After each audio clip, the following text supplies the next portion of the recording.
Here I'm going to show you how I remove watch hands.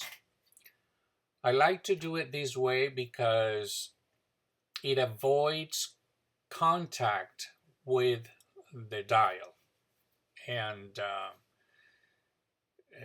it's important to keep the dial clean, so that's why I do it this way, even though sometimes it's impossible to avoid some dirt or fingerprint to go on the dial. But I've been doing it for a long time, more than 15 years. So what I do, I hold the dial with my left hand, with my left fingers, and I'm looking at it right now through my lens. Okay, so that way I can see the spacing between the hands. I can see the spacing between the minute and seconds hand, the minute and hour hand, and the hour hand and the dial. And I'm going to show you the reason why it's important to see that, because those two blades right there on the tool are going to go in right behind the second hand. And I always make sure that they are in position, both of them. Grab the second hand and pull it. That's simple. This way, looking at it from the side, the way you see it, it's allowing me to see the spacing, and it's allowing me to see the two blades from the remover to make sure they're in the correct position before I pull it out. Now I'm going to do the minute hand. Same thing. I'm able to see with my lens clearly where those two blades are going to go in right behind the minute hand. And once I'm sure 100% that they are in position, then I will pull the minute hand out.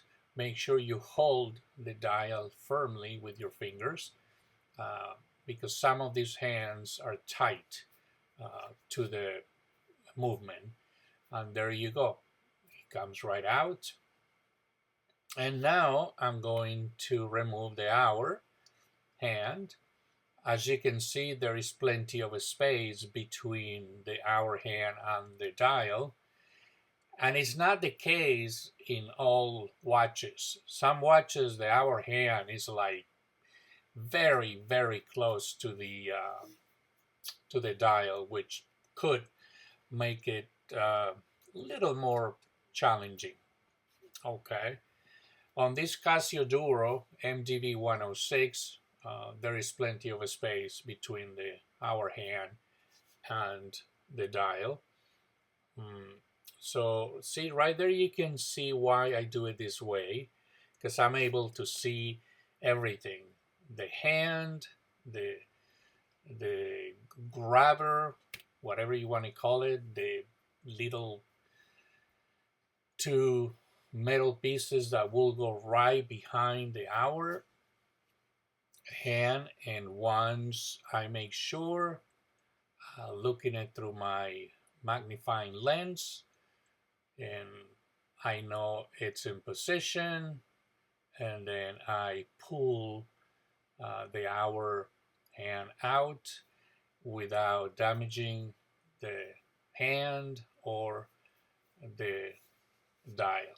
So this is how I've been doing it for a long time. Some other people, technicians, might do it a different way, and that's totally okay, because we find ways to do things the way we feel more comfortable, the way we feel better.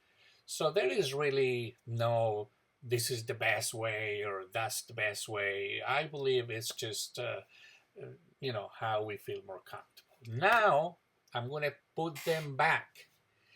And since this watch has a date, you're going to start rolling the time as if you were going to set up the time.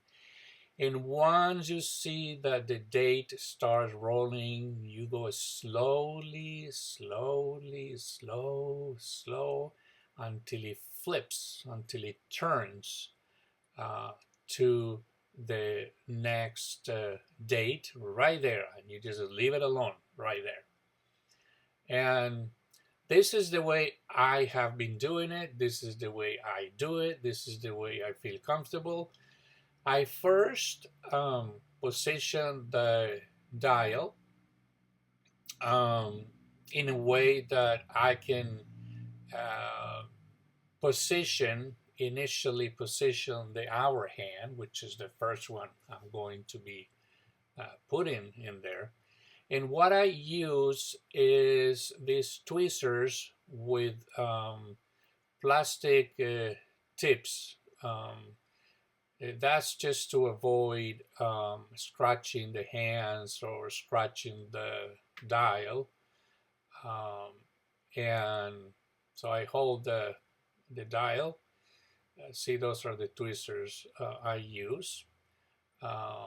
Obviously, you want to avoid contact with the dial as much as you can. Once I position it, you see that I turn the dial, okay?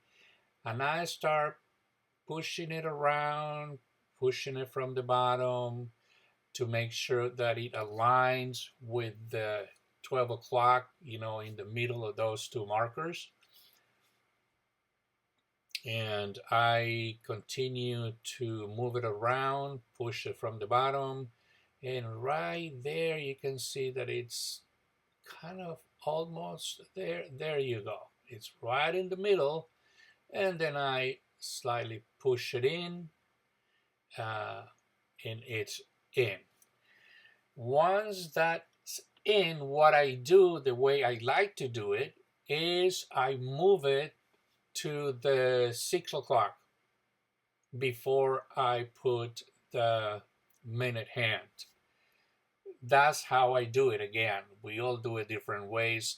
I've seen some watch technicians that they do it, you know, with the hand being at the 12 o'clock. I love doing it at the 6 o'clock. It just allows me to see better, I guess, you know, to position it better. And again, what I do, I rotate the dial to the left, and I position the hand right on top of the hour hand. And I do the same procedure, you know, move it slowly. And then once that minute hand is right at the 12 o'clock, then I give it a little push. I hold it with the finger. See, that's why I have that plastic thing on my finger, because that's how I hold it. See, I'm going to move it right there, and I push it down, and I make sure that it stays in position. I'm so sorry that you couldn't see clearly because my finger was on the way, but sometimes it's not as easy to make these videos.